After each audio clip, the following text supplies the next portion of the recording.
फिर आते हैं हम चतुर्थ भाव पे। चतुर्थ भाव जो होता है वो बताता है, वो इंपॉर्टेंट है, वो इलेक्शन से रिलेटेड है। It shows the seat of government, जो राजा की गद्दी होती है वो बताता है चतुर्थ भाव। Land, crops, mines, agriculture, education institutions, students और general happiness of the country. जो देश का जो माइंडसेट है, जो खुशी है, खुशी की लहर है, वो सब चीजें बताता है। एजुकेशन बताता है, स्टूडेंट्स बताता है। और तो इसमें यहाँ पे मैं अभी बता दे रही हूँ, there should be no surprises. I think हम सबको पता है BJP will come to power, elections will bring media management and communal disturbances. मैं प्रथम भाव लग्न के उसमें ऑलरेडी बता चुकी हूँ। तो कुछ रीजन्स में ये हो सकता है, इलेक्शन के पहले होता ही है, elections are always like that, but people will mostly be happy with inauguration of Ram Mandir, तो लोग खुश रहेंगे। और मेजॉरिटी तो हमें दिख ही रहा है, जैसे कि भाजपा की तरफ ही ज्यादा रुझान हमें दिख रहा है, चाहे वो जैसे भी जो भी हमारे व्यक्तिगत चाहे जो भी मत हो, बट वो है तो भाजपा तो आती हुई दिख रही है। There could be shortage of crops and food articles, mining troubles and disturbed land and sea conditions. तो जो आप बता रहे थे ना, और ये खाद्य संकट, खाद्य में परेशानी का दिख रहा है यहाँ पे, ठीक है। पर पॉजिटिव साइड है यहाँ भी, there will be growth in fishing industry और सी पोर्ट्स में हमें प्रोग्रेस दिखेगी। एजुकेशन ऑर्गेनाइजेशंस में भी हमें ग्रोथ और डेवलपमेंट दिखेगा, शायद नए एजुकेशन इंस्टीट्यूट्स होंगे या एजुकेशन, आई होप के एजुकेशन जो हमारी हिस्ट्री का कैरिकुलम शायद हमारे इम्प्रूव किए जाए, तो एजुकेशन साइड में हमें ग्रोथ देखने को मिल सकती है। तो ये चतुर्थ भाव से है। फिर हम देखते हैं पंचम भाव। पंचम भाव बताता है, पंचम भाव भी हमें एजुकेशन के बारे में बताता है, एंटरटेनमेंट के बारे में, बच्चों के बारे में, राजा का के बारे में बताता है, राजा की जो मेंटालिटी है वो बताता है कि वो कैसे सोच रहा है राजा। Bureaucrats, condition of children, cultural advancements, scientific developments, ambassadors and stock exchange. तो केतु अभी पंचम भाव से, भारत के पंचम भाव से ट्रांजिट कर रहा है, गोचर कर रहा है, तो it is showing a change in ideology of the country. For example, और ये मैंने लिया है के एन राव जी की पुस्तक से एज इट इज, ये जो स्टेटमेंट है, इन चैत्र शुक्ल हॉरोस्कोप ऑफ रशिया 1989 में, रशिया के चैत्र शुक्ल हॉरोस्कोप में केतु ऐसे ही पंचम भाव में था, और it led to the rejection of communism as ideology after 72 years of communist dominance. मतलब कि जो आइडियोलॉजी है, मतलब 1982 में ऐसे केतु ने कम्युनिज्म को खत्म कर दिया था, कम्युनिस्ट आइडियोलॉजी को यूएसएसआर में खत्म कर दिया था। तो मतलब इस तरह का चेंज लाने का ला सकता है केतु। तो इट इज शोइंग 1989 में, 89 में जी। हाँ, तो यहाँ भी आइडियोलॉजिकल चेंज आएगा ऐसा दिख रहा है जी। पर केतु सनातन भी होता है ना संदीप जी, तो मुझे लग रहा है कि कहीं ना कहीं एक न्यू वेव ऑफ सनातन भी यहाँ पे आ सकती है, क्योंकि हम जैसे जैसे हम अपने शास्त्रों की तरफ जाएंगे, ज्यादा से ज्यादा लोग अपने अपने शास्त्रों को पढ़ेंगे। तो केतु मुझे ये दिखा रहा है। ट्रबल्स इन एजुकेशन इंस्टीट्यूट्स, क्योंकि केतु ट्रबल लाता है। कन्वर्जेंस कुड राइज, अच्छा केतु जहां सनातन बताता है वहां पे ज्योतिष के अनुसार, कुछ मतों के अनुसार अब्राहमिक रिलीजन्स भी बताता है, तो कन्वर्जन भी कहीं ना कहीं राइज हो सकती है। Malefics like Ketu destroy the mental and physical health of younger generation, तो केतु बहुत बहुत ज्यादा काम करवाता है, तो ये longer working hours and overwork service industry, जो यंगर जनरेशन से सर्विस क्लास हैं उनके वर्किंग आवर्स बढ़ जाएंगे, ऐसे बता रहा है। ये मुझे लग रहा है कि हो सकता है। तो जनरल ये है रिलीजियस टूरिज्म जी, रिलीजियस टूरिज्म इन तीर्थ प्लेसेस विल इंक्रीज, जो हम सुनते हैं, देखते आ रहे हैं, प्रमोट किया जा रहा है। तो ये होगा क्योंकि राहु और केतु का एस्पेक्ट है पंचम भाव पे। बट सबसे बढ़िया बात यहाँ पे है कि बाय द पुण्य प्रताप ऑफ मेनी पूज्य साधु संत इन भारत भूमि में हमारे जितने इतने वर्षों से, करोड़ों कोटि कोटि वर्षों से जो हमारे इतने सारे साधु संत हैं, पूज्य साधु संत हैं हमारे पावन भारत भूमि में, उनके प्रताप से सनातन धर्म की एक वेव चलेगी कंट्री में. New political parties like Ekam Sanatan Bharat Dal who have Sanatan roots will arise. तो ये है और ये बहुत अच्छा करेंगी. और एक और चीज मुझे लगी, क्योंकि केतु है तो एक नहीं, ऐसी 3 पार्टीज होनी चाहिए जो इस इलेक्शन में सनातन के जो मुद्दे हैं उनको रख करके लड़ेगी. क्योंकि अब एक वॉइड सा हो चुका है, काफी हिंदू ये समझ रहे हैं कि एक हिंदू हितों को रखते हुए पार्टी होनी चाहिए. There is a bit of a void.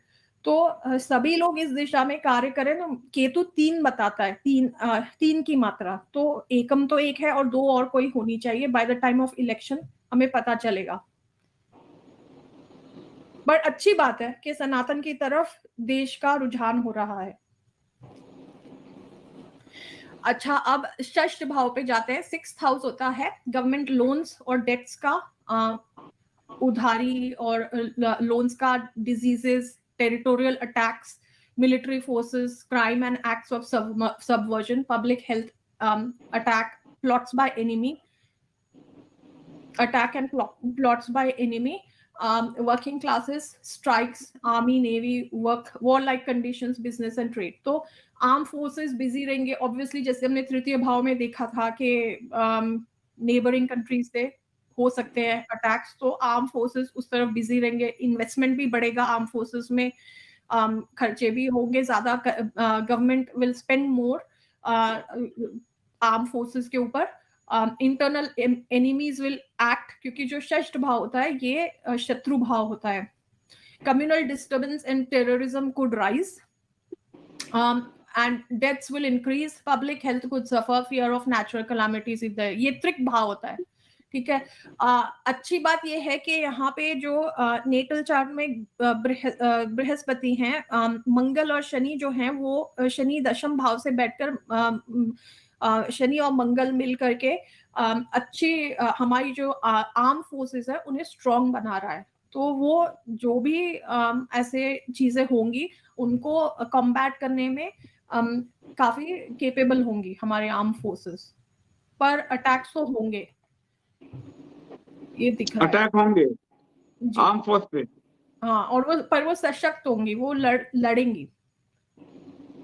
क्योंकि शनि अभी दशम भाव में है, मंगल का साथ दे रहे हैं, और बृहस्पति, शनि मंगल बृहस्पति ये अच्छा योग बना रहे हैं. अच्छा, अब हम आते हैं सप्तम भाव में. सप्तम भाव दिखाता है foreign relations, international affairs, foreign policy, relation with and alliances with other countries. मतलब ये मेनली जो दूसरे देश हैं उनके साथ में हमारे रिलेशंस बताता है. महिलाओं की कंडीशन, मॉरल, सोसाइटी में मॉरल्स कैसे होंगे, सीक्रेट एनिमीज का खत्म होना, agreements, anti-social elements, foreign trade and relations, treaties and foreign engagements. तो इस भाव से हमें दिख रहा है जो अभी गोचर में ग्रह चल रहे हैं. Crimes against women will increase, महिलाओं के अगेंस्ट अपराध बढ़ेंगे. पब्लिक स्कैंडल्स और उभरेंगे. डिवोर्सेस, सेलिब्रिटीज कपल्स में हमें डिवोर्सेस दिख सकते हैं. Foreign influence on media and entertainment industry will increase. ये चीज हमें यहाँ से भी दिख रही है. Foreign relations will improve, diplomatic success. जैसे अभी कुछ न्यूज में आया था ना कि कतर में जो ऑफिसर्स थे उनको उनकी जो सजा थी, डेथ सेंटेंस थी, उसको कम कर दिया था. आई थिंक अप्रैल के बाद में उन्हें रिलीज मिल जाए. More foreign countries will invest in Bharat and foreign investment will increase. Scientific advancements के हिसाब से ये बहुत अच्छा है. Scientific advancements in space technology will be seen. More space missions and satellite launches by ISRO can be seen. तो ये हमें सप्तम भाव से दिख रहा है इस कैलेंडर ईयर में, अंग्रेजी कैलेंडर ईयर में. फिर हम आते हैं अष्टम भाव में. अष्टम भाव दिखाता है अगेन साइंटिफिक, जो छिपी हुई चीजें होती है उन्हें बताता है. तो छिपी हुई चीजों में आती हैं scientific organisation, new discoveries, taxes, pensions, legacies, capital gain, underground wealth, natural calamities, death of important people, fall of government, mass tragedies, epidemics and death rate. तो danger to the life of politicians can be seen. ये मैं आगे और बताऊंगी, specially in अप्रैल में तो danger दिख रहा है पॉलिटिशियंस के ऊपर, और नेचुरल कैलामिटी अप्रैल में, अभी अप्रैल में। जी ये मैं आगे बताऊंगी। Taxes may rise, commodities will become expensive, scientific advancement, more space research missions, Aditya L1, Gaganyaan, Nisar. Nisar एक बहुत अच्छा ये लग रहा है इनिशिएटिव इसरो का। इसरो नासा और इसरो का है। ये इसका फुल फॉर्म है निसार का, NASA ISRO synthetic aperture radar. ये है टू अंडरस्टैंड, ये जो इनका मिशन है, ये पृथ्वी पे जो इकोसिस्टम है और जो वेजिटेशन है, जैसे जो हमारे जंगल हैं, बायोमास है और सी लेवल है, नेचुरल हैजर्ड्स, इन सब को पढ़ने के लिए ये एक मिशन है इनका, कंबाइंड मिशन है। और ये पृथ्वी का चक्कर 12 दिन में लगा के ये सब कुछ पता कर सकता है। ये मुझे बड़ा अच्छा सिस्टम लग रहा है, कंसिडरिंग जो चेंजेस हो रहे हैं हमारे जो पृथ्वी के अराउंड जो चेंजेस हो रहे हैं हमारे सोलर सिस्टम में। तो ये बहुत अच्छा लाभकारी मिशन रहेगा, ना सिर्फ भारत के लिए बट पूरे विश्व के लिए। तो इस स्केल के डेवलपमेंट्स हो सकते हैं। फिर आते हैं हम 9th हाउस पे। 9th house shows dharma, religion, places of worship, religious institutions, treasury, courts, law, जजेस, judiciary, United Nations, world organisations, foreign affairs, tourism, immigration. जो लंबी दूरी की यात्रा होती है, जैसे एयरप्लेन से जाते हैं या हम शिप से जाते हैं, वो हायर एजुकेशन, यूनिवर्सिटीज वगैरह जो हैं, ट्रांसपोर्ट इंडस्ट्री, एयर ट्रांसपोर्ट, सी ट्रांसपोर्ट, भाग्य स्थान ऑफ देश का जो भाग्य स्थान है वो होता है 9वां भाव, वॉर एंड टूरिज्म। तो ट्रांसपोर्ट इंडस्ट्री में get progress, judiciary could pass. हाँ, जुडिशरी क्योंकि केतु है ना, केतु और राहु मिलकर के 9वां भाव को एस्पेक्ट कर रहे हैं, तो कुछ ऐसे अटपटे हमें जुडिशरी से कुछ भारत में कुछ दिख सकते हैं डिसीजंस, ठीक है। People leaving Bharat and seeking immigration in other countries could further increase, क्योंकि ये दोनों ही फॉरेन ग्रह माने जाते हैं, राहु और केतु, और ये दोनों ही 9वां भाव को एस्पेक्ट करे, तो ज्यादा लोग देश छोड़ने का विचार कर सकते हैं। और tourism industry will rise, specially in तीर्थ, क्योंकि केतु जो है वो तीर्थ होता है और राहु टूरिज्म बताता है। तो ये दिख रहा है, चाहे वो जितना ही दुखद है बट है। अच्छा, अब हम देख रहे हैं 10th house. 10th house shows prime minister, head of state, party in power, Prestige of nation, reputation of country, parliament, politics, politicians, national celebrities, exports, foreign trade, exploitation, lawlessness, employment and profession. ये कर्म भाव होता है, तो जो दशम भाव होता है। तो यहाँ पे शनि बैठे, शनि, मंगल और गुरु, इनका त्रिकोण फिर से आ रहा है, तो अनएम्प्लॉयमेंट ये बता रहा है कि ये बढ़ सकता है। शनि जब दशम भाव से गुजरते हैं तो वो भारत की डेमोक्रेसी के लिए तो अच्छा है, बट डिक्टेटर टाइप के जो रूलर्स होते हैं उनके लिए बिल्कुल भी ठीक नहीं है। और ये भी मैंने एक के.एन. राव सर जी के ही उससे पुस्तक से मैंने लिया है। ये मेरा एनालिसिस नहीं है दिस पार्ट के शनि जब दशम भाव से गुजरते हैं, गोचर करते हैं, तो डेमोक्रेसी के लिए अच्छा है, बट वो डिक्टेटर टाइप अगर कोई रूलर हो जाए तो उनके लिए ठीक नहीं है। और वैसे भी मंगल जो है वो एरोगेंस ला रहा है शनि के सामने आकर के, तो डिक्टेटोरियल जो एटीट्यूड है वो रखने से नुकसान हो सकता है, ये कहा जा सकता है। It also shows that ruling government could take a dictatorial attitude in implementing its policies due to lack of strong opposition. Opposition नहीं है कोई, तो उनको जो ruling party है वो अपनी जो भी उन्हें policies implement करनी है वो करने के लिए free रहती हैं। तो ये दिख रहा है। Low level jobs in service industry could increase, but middle class will suffer. तो जो छोटे लेवल की जो जॉब्स होती हैं वो बढ़ सकती हैं, क्योंकि राव के तो छोटे लेवल के जॉब्स बताते हैं, बट मिडिल क्लास सफर करेगी क्योंकि महंगाई वगैरह बढ़ती हुई दिख रही है। पार्लियामेंट, यस, क्योंकि पार्लियामेंट का भी भाव होता है, पार्लियामेंट सिक्योरिटी वीक दिख रही है, तो उस दिशा में उसको सिक्योरिटी को टाइटन करने के लिए कदम उठाना चाहिए सरकार को।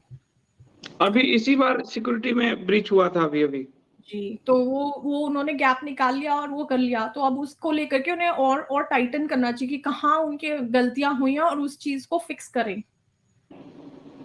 और भी जो लूप्स है पूरा उनको एक थरो ये करना चाहिए असेसमेंट और फिक्स करना चाहिए उन लूप्स को।